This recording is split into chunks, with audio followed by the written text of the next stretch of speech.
Hi, Natalie. Guess where I am right now? What? Is that you, Tracy? Long time no see. It's been several years, right? Do you know where I am right now? I'm really sorry, but I don't have the time for that right now. I'll contact you again when things have settled down. You haven't been able to contact your husband Harry since last night, right? What? Do you know something about it, Tracy? If you know where he might be, then tell me, even if it's just a tiny clue. That's why I'm asking you to guess where I am right now. Huh? Don't tell me that. Are you two together right now? Yep, we've been together since last night. I'll ask you again, all right? Do you know where I am right now? Tracy. The answer is the Love Hotel in the town next to ours. I spent the past night taking my time tasting your husband Harry. He was super delicious. Thanks for the meal. Well, it's already been 3 months since we started going out, though. Just what are you thinking?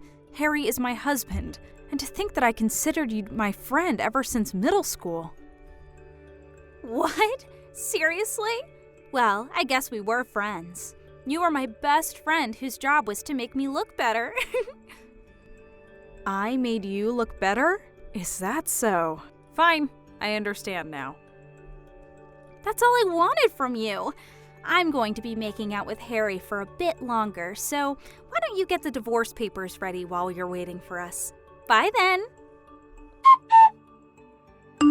Hi, Natalie. Thanks for divorcing Harry. But don't you think asking a friend to pay an alimony is a little mean? You could have at least made it cheap since we're friends. The alimony I made you pay was a fair amount, and I was just expressing my legal right.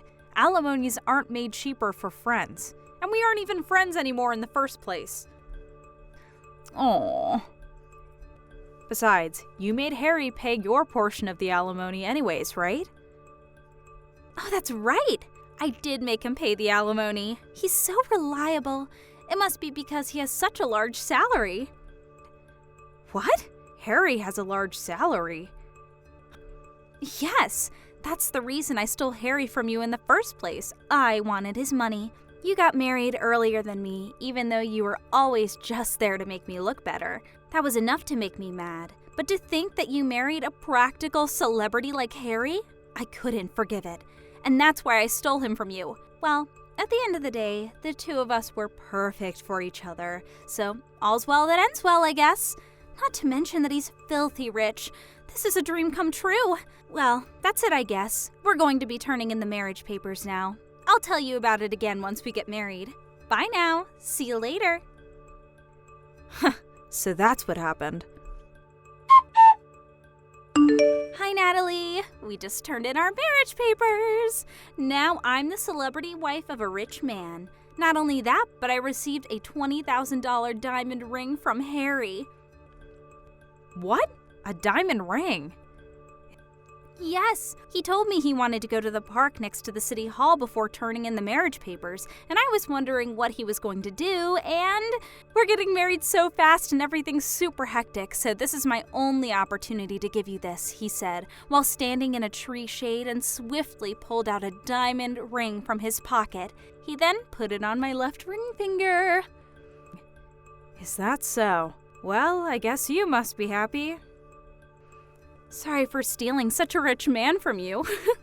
I know it was probably the best thing to happen to you in your life. I'm just glad because you seem happy. What? Ew! What's with that reaction? You're actually seething with anger and jealousy right now, aren't you? I know you still have feelings for Harry. Moving on then. I need to move my stuff to our room in the high-rise condominium since I'm going to be living with him from now on. What? A high-rise condo? Yes, you already left, right? Well, I guess so. I don't want to continue living in that room considering the future. Huh? I said me and Harry are going to be living there from now on. We're already on the first floor of the building, so bye.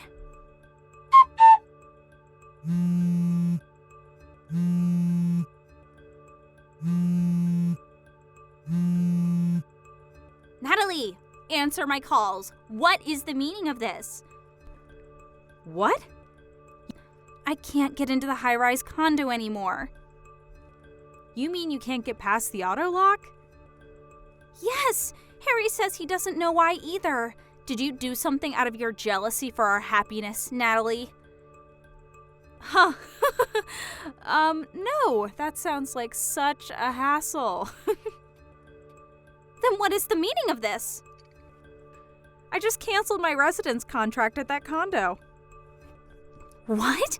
Your residence contract? Huh?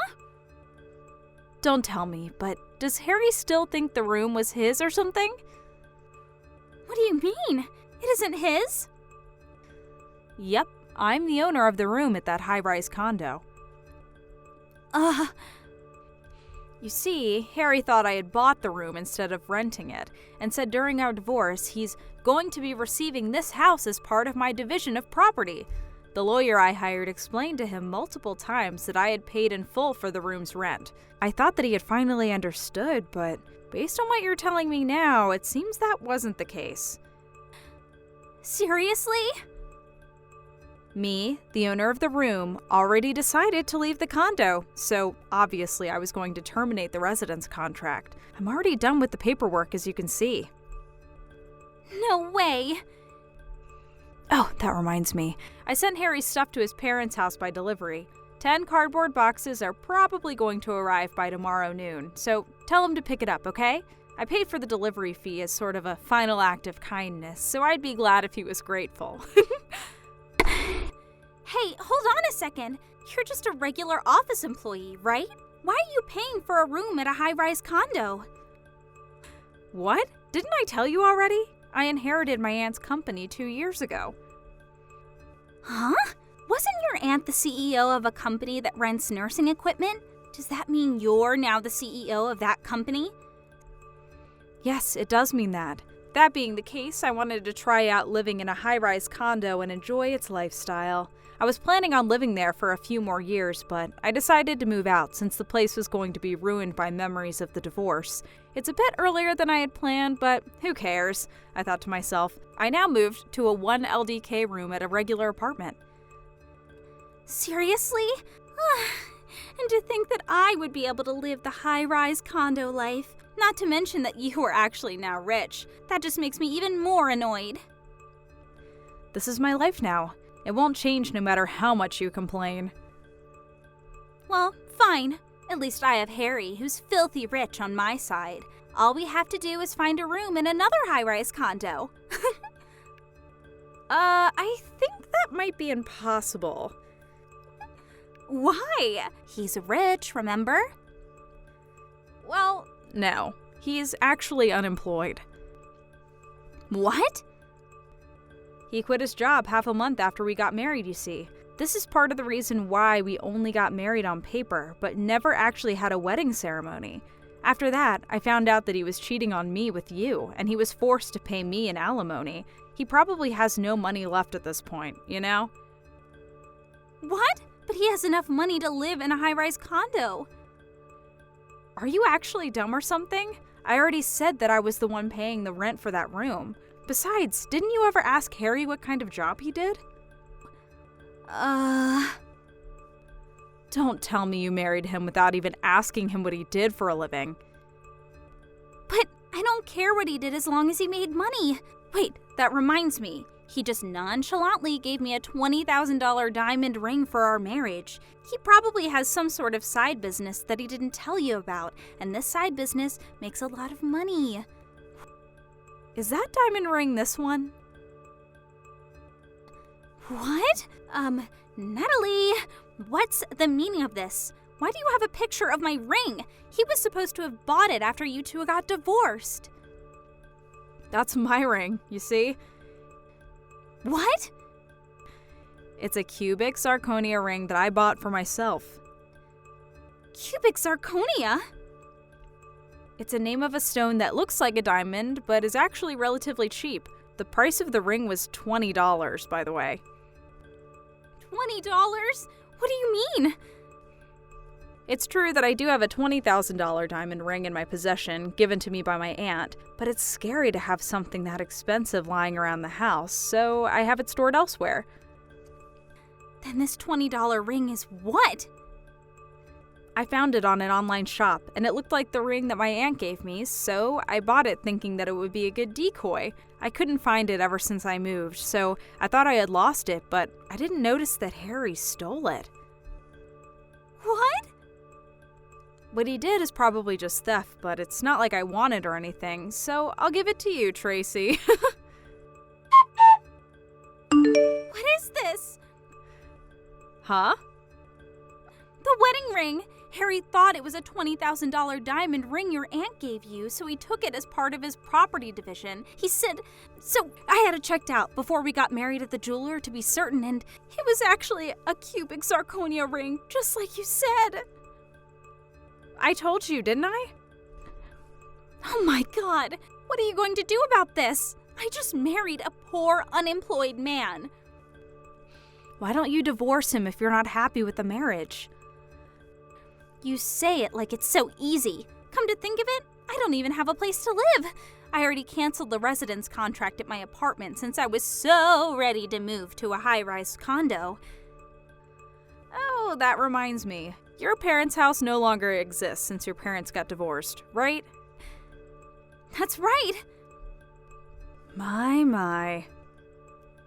What do you mean, my? You're the one who started all this mess, Natalie. How is this my fault? How was I supposed to know that you, the wife, were the main source of income? No one would have guessed such a thing. Why didn't you tell me sooner?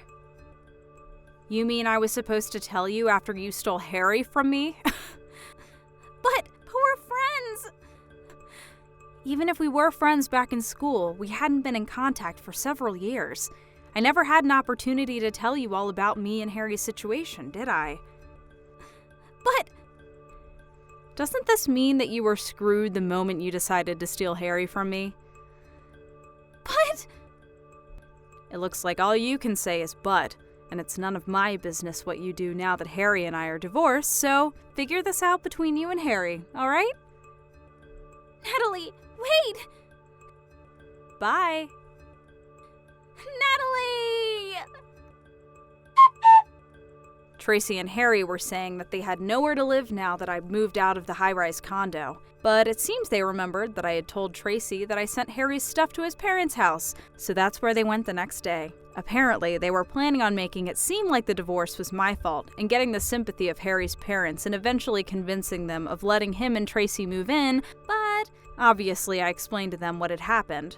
After all, I was sending them a bunch of stuff. The two arrived at Harry's parents' house not knowing that they already knew what had happened and started spewing their lives, which made Harry's parents even more furious. Harry's father, absolutely enraged, arranged and put into motion an improvised plan. I handed over the two of them to my friend who's a fisher, so they won't be coming to land for a while, I think, he said. I imagine they were sent out on a deep-sea fishing boat, but I didn't think any further.